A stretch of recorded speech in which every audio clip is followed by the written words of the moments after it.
NTBC Weather Update. Ang ulat panahon na ito ay hatid ng Ministry of Science and Technology BARM na pinamumunuan ni Minister at Member of Parliament Bayling Mantawil. Pumasok na sa Philippine Area of Responsibility ang bagyong si Ramil at posibleng lalakas ito bilang tropical storm at posibleng dumaan ng Northern Luzon sa linggo. Ayon sa Pag-asa, ito ay magpapaulan sa silangang bahagi ng bansa, lalo na sa Bicol Region at Eastern Mindanao. Sa pagtaya ng Pag-asa, mainit ang panahon ngayong umaga hanggang hapon sa malaking bahagi ng Mindanao. Pero posibleng mahina pero matagalang pag-ulan sa dakong hapon o gabi.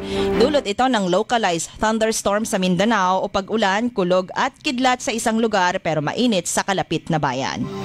Ang ulat panahon na ito ay hatid ng Ministry of Science and Technology BARM na pinamumunuan ni Minister at Member of Parliament Bayling Mantawil.